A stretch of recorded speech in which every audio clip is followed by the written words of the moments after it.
Oh, yeah, this time of the year when the heat index is like 1,000,000 degrees, it can be more than just uncomfortable for your pets. It can be dangerous for your pets. Lauren Postleone from Hillsborough County Pet Resource Center is back with a special friend. This is Lucky. This is Lucky. And Lucky is called Lucky why?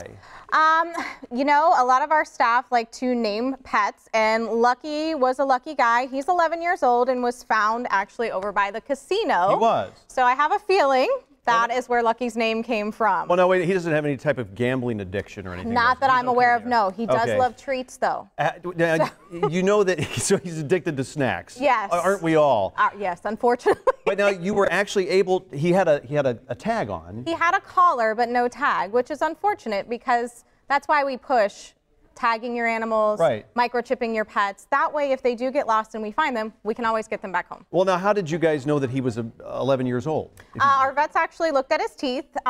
Between his teeth and, you know, you can see some of Lucky's gray hairs going on here. But teeth are a good indication when it comes to age. It's not always dead on accurate, but it's pretty good estimate when they do look at them. What's a good way to exercise your dogs in this kind of heat? You know, you see people sometimes cycling with the dog in tow, and that's one of those things to me that seems like it's a simultaneously good idea and a bad idea. Yes.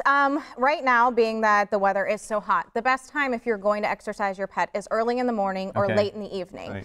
Keep in mind that when you do take your pet on asphalt or you take them on a sidewalk, if it's hot to your touch, it's going to be very hot on their paws. So if it's hot for you, don't take them outside. Short walks just so they can get outside, go to the restroom. But if you're looking to actually exercise them, it's best to do it early morning hours, later in the evening when it's not so hot outside. So it would be like walking across the hot pool deck in your bare feet. Correct. Because you know you can't get across the pool deck fast enough. Yeah, it's uncomfortable for you. Imagine how much it hurts you. They don't have another option. They can't put shoes on. They can't, you know, they can't get away from it like we can. And animals can get heat exhaustion just like humans, can't they? Yes, they can. How do you know if they, what are the signs of heat exhaustion? You'll notice very heavy breathing. Lucky's case, he's just a little excited, but he's not heavy panting. Well, our floor director's gotten him all worked up.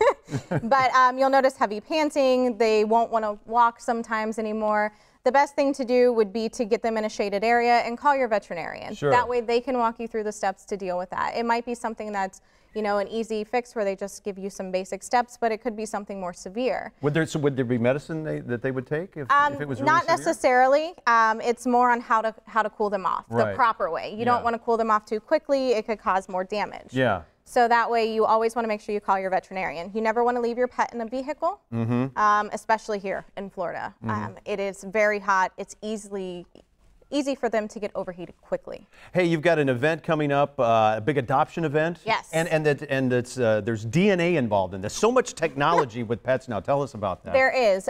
This Saturday, we are having our first Saturday event. And what we're doing is dogs over 40 pounds, like Lucky here, are $10, and we will DNA test them. So you will get results within a couple weeks mailed to you or emailed to you on what breeds your dog has in them. Wow. Well, that's a pretty cool deal. Now, so if someone wants to have that done for a dog they've already adopted, can you do that as well? We can't with this instance, but there are multiple actual tests out there that people can do, and they will be more extensive than they actually are with us. Okay, wow. Boy, the dogs just have it made, don't they? They do. So it's interesting to find out what breeds you actually have mixed in your pup that you adopt. All right. Lauren and Lucky, ladies and gentlemen. The Lauren and Lucky Show. That concludes this week's installment of the Lauren and Lucky Show. And the Morning Blend will continue right after this.